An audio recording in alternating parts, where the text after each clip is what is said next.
कहानी चालाक खरगोश और गहरा कनवा।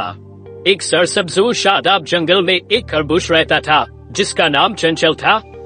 चंचल सिर्फ बहुत तेज दौड़ने वाला था, बल्कि बेहद चालाक और हाजिर दिमाग भी था।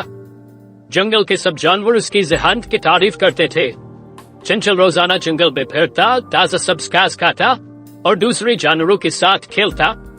एक दिन है, जंगल में एक लोमड़ी आई। वो बहुत चालाक मगर धोखाबाज और जालिम थी। वो हर जानवर को डराकर अपना कहना मनवाने लगी। लोमड़ी ने ऐलान किया, अब ये जंगल मेरा है। रोजाना एक जानवर मुझे अपना खाना देगा, वरना मैं उसे खा जाऊंगी। सब जानवर खौफजदा हो गए। एक दिन हाथी, एक दिन हिरण और फिर बंदर की बारी आती गई। सब मजबूर होकर अपनी बारी का इंतजार करने लगे। एक दिन चंचल खरगोश की बारी आई।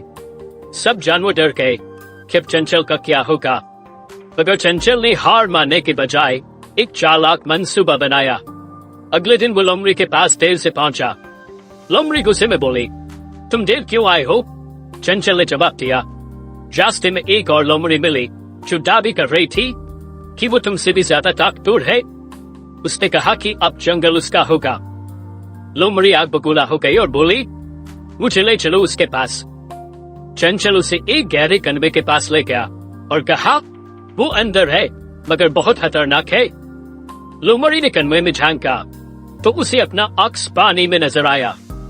उसने समझा कि वाकई कोई दूसरी लोमड़ी है। गुस्से में वो चीखी, मैं तुम्हें अभी खत्म कर दूंगी।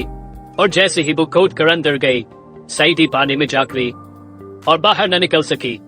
सब जानवर खुशी से उछलने लगे।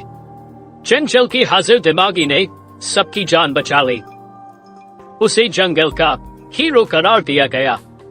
सबक, ताकत हमेशा अक्ल से नहीं जीती जाती। कभी कभार होशियारी और हाजिर दिमागी ही सबसे बड़ी ताकत होती है।